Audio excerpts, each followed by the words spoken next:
ಕ್ರಿಸ್ತನಲ್ಲಿ ಪ್ರೀತಿಯುಳ್ಳ ಸಹೋದರರೇ ಮತ್ತು ಸಹೋದರಿಯರೇ, ನಿಮ್ಮೆಲ್ಲರಿಗೂ ಮುಂಜಾನೆಯ ವಂದನೆಗಳು. ಕ್ರಿಸ್ತನ ಜೀವಿತ ಪಾಠದ ಹೆಸರು ಅನ್ಯಾಯಗಾರನಾದ ಮನೆವಾರ್ತೆಯವನು. ರೀಪ್ರಿಂಟ್ಸ್ ಪುಟ 2715, ಪುಟದ ಸಂಖ್ಯೆ 51-52.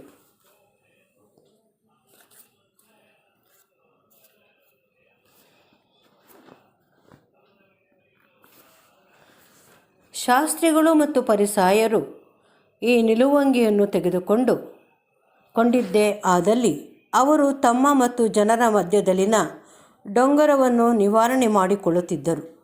ಅಲ್ಲದೆ ತಮಗೆ ನ್ಯಾಯವಿಧಿಗಳನ್ನು ಕೈಕೊಂಡು ನಡೆಯಲು ಸಾಧ್ಯವಾಗುತ್ತಿರಲಿಲ್ಲವೆಂಬುದನ್ನು ಅವರು ಒಪ್ಪಿಕೊಳ್ಳುವುದರಲ್ಲಿ ತೋರಿಬಂದ ಅವರ ಪ್ರಾಮಾಣಿಕತೆಯ ಮುಂದೆ ಹೊಸ ದೈವ ವ್ಯವಸ್ಥೆಯ ಸಂಬಂಧದಲ್ಲಿ ಅವರಿಗೆ ಒಂದು ವಿಶಿಷ್ಟವಾದ ಪ್ರಯೋಜನವನ್ನು ತಂದುಕೊಡುತ್ತಿತ್ತು.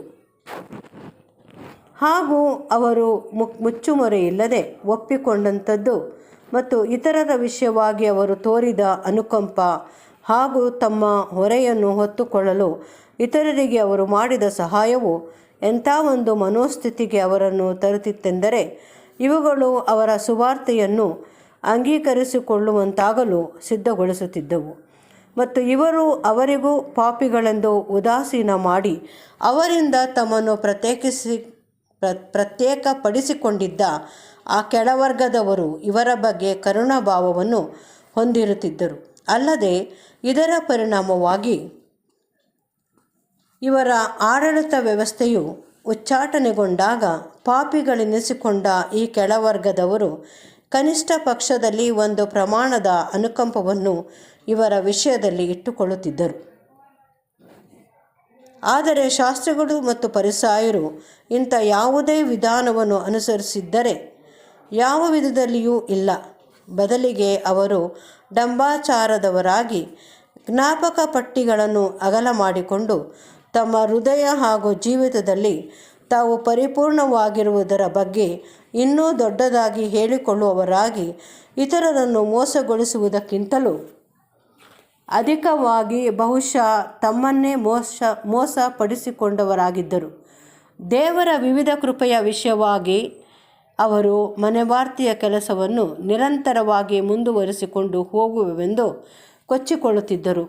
ಮತ್ತು ನಮ್ಮ ಕರ್ತನು ಸಾರಿ ಹೇಳಿರುವಂತೆ ಧರ್ಮಶಾಸ್ತ್ರ ವಿಧಿಗಳನ್ನು ಪರಿಪೂರ್ಣವಾಗಿ ಕೈಕೊಂಡು ನಡೆಯುವುದರಲ್ಲಿ ತಾವು ಅಸಮರ್ಥರಾಗಿದ್ದರೆಂಬುದನ್ನು ಪ್ರಾಮಾಣಿಕವಾಗಿ ಅರಿಕೆ ಮಾಡಿಕೊಂಡಂಥ ಜನರ ಹೆಗಲಿನ ಮೇಲಿನಿಂದ ಭಾರವಾದ ಹೊರೆಯನ್ನು ಹಾಗೂ ಧರ್ಮಶಾಸ್ತ್ರದಿಂದಾದ ಖಂಡನೆಯನ್ನು ತೆಗೆದುಹಾಕುವುದಕ್ಕೆ ಬದಲಾಗಿ ಈ ಶಾಸ್ತ್ರಿಗಳು ಮತ್ತು ಫರಿಸಾಯರು ಭಾರವಾದ ಹೊರೆಗಳನ್ನು ಜನರ ಮೇಲೆ ಹಾಕಿ ಅದನ್ನು ಎತ್ತಿ ಹಾಕಲು ಅವರಿಗೆ ತಮ್ಮ ಬೆರಳಿನಿಂದಲೂ ಸಹಾಯ ಮಾಡುವವರಾಗಿದ್ದರು.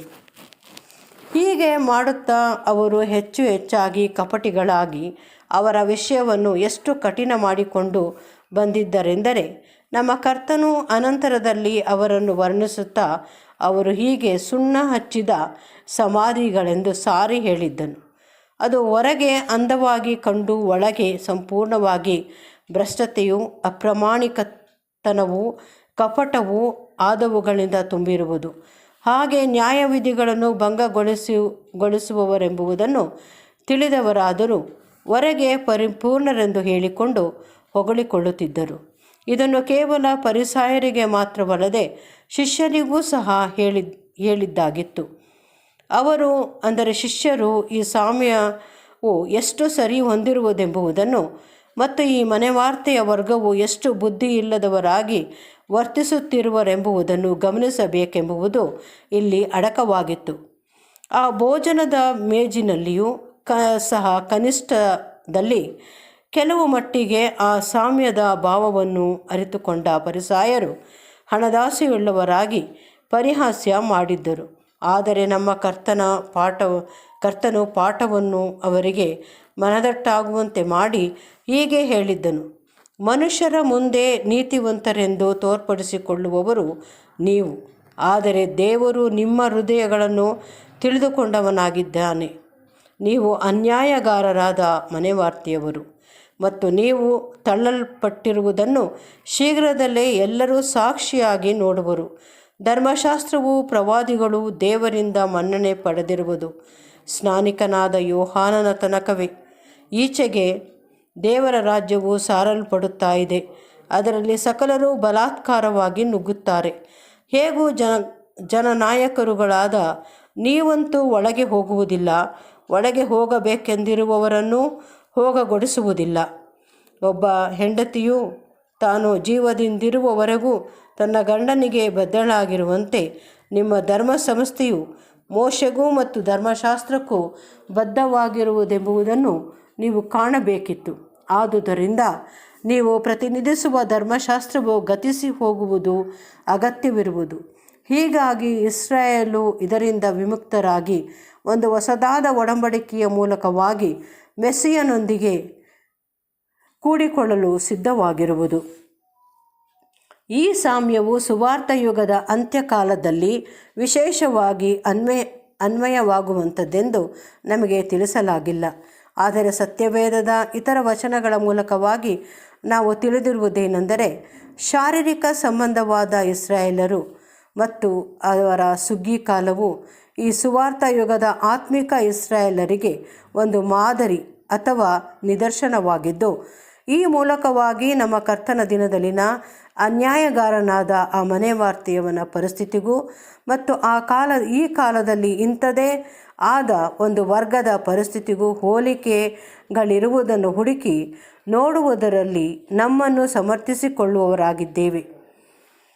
ಈ ದಿನಗಳಲ್ಲಿ ಮೋಶೆಯ ಪೀಠದಲ್ಲಿ ಕುಳಿತುಕೊಂಡಿರುವವರಿಗೆ ಹೋಲುವಂಥ ಒಂದು ವರ್ಗದವರಾಗಿ ನಮ್ಮ ಸುತ್ತಲೂ ಹುಡುಕಿ ನೋಡಿದಾಗ ಈ ದಿನಗಳಲ್ಲಿ ಸುವಾರ್ಥ ಯುಗದ ಸಭೆಯ ಸಂಬಂಧವಾಗಿ ಕ್ರಿಸ್ತನ ಪೀಠದಲ್ಲಿ ಕುಳಿತಿರುವ ಒಂದು ವರ್ಗವಿರುವುದು ನಮಗೆ ಕಂಡುಬರುತ್ತದೆ.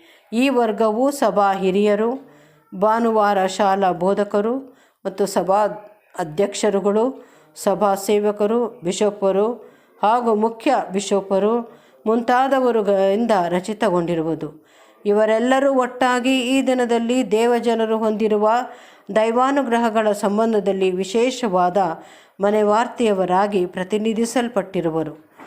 ದೈವಿಕ ವ್ಯವಸ್ಥೆಯ ಬದಲಾವಣೆಯು ತಮಗೆ ಸನ್ನಿಹಿತವಾಗಿರುವುದನ್ನು ಅಲ್ಲದೆ ಹಿಂದಿನ ಕಾಲದಿಂದ ಬಂದ ತಮ್ಮ ನಂಬಿಕೆಯ ಸೂತ್ರಗಳ ಹಾಗೂ ಸಂಪ್ರದಾಯಗಳ ಔಚಿತ್ಯವನ್ನು ಪ್ರಶ್ನಿಸಲಾಗುತ್ತಿತ್ತು.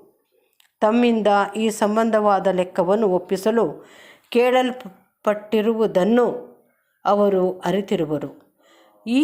ಆ ಲೆಕ್ಕದ ವಿವರಗಳು ತಮಗೆ ಬಹು ಹೊಗಳಿಕೆ ತರುವಂಥದ್ದಲ್ಲವೆಂದು ದೇವರಿಗೆ ತಿಳಿದಿರುವ ರೀತಿಯಲ್ಲಿ ಆ ಸತ್ಯಾಂಶಗಳೆಲ್ಲವನ್ನು ಜನರಿಗೆ ತಿಳಿಸಲ್ಪಟ್ಟಲ್ಲಿ ನಮ್ಮ ಮನೆವಾರ್ತೆಯ ಸಂಬಂಧವಾಗಿ ಅನೇಕ ರೀತಿಯ ಲೋಪವುಳ್ಳವರು ಅಪನಂಬಿಗಸ್ತರೂ ಆಗಿ ಕಂಡುಬರುವರೆಂಬುದನ್ನು ಅವರು ಅರಿತಿರುವರು. ಈ ಸಂದಿಗ್ಧ ಪರಿಸ್ಥಿತಿಯ ಬಗ್ಗೆ ಭಯಪಡುವವರಾಗಿ ಲೆಕ್ಕ ಒಪ್ಪಿಸುವುದನ್ನು ಸಾಧ್ಯವಾದಷ್ಟು ಮುಂದೂಡುತ್ತಿರುವರು. ಅವರು ಜನರ ಗುಣಗುಟ್ಟುವಿಕೆಗಳನ್ನು ಹಾಗೂ ನಂಬಿಕೆಯ ಸೂತ್ರಗಳ ಸಂಬಂಧವಾಗಿ ಅವರು ಕೇಳುವ ಪ್ರಶ್ನೆಗಳನ್ನು ಅದುಮಿಡುತ್ತಿರುವರು. ಮತ್ತು ನಮ್ಮ ಕರ್ತನು ತನ್ನ ದಿನದ ಮನೆಯ ವಾರ್ತೆಯವರ ಬಗ್ಗೆ ಹೇಳಿರುವಂಥದ್ದು ಇವರ ವಿಷಯದಲ್ಲೂ ನಿಜವಾಗಿರುವುದು. ಅದೇನೆಂದರೆ, ಮನುಷ್ಯರಲ್ಲಿ ಶ್ರೇಷ್ಠವೆನಿಸಿಕೊಳ್ಳುವಂಥದ್ದು ದೇವರ ದೃಷ್ಟಿಯಲ್ಲಿ ಅಸಹ್ಯವಾಗಿದೆ.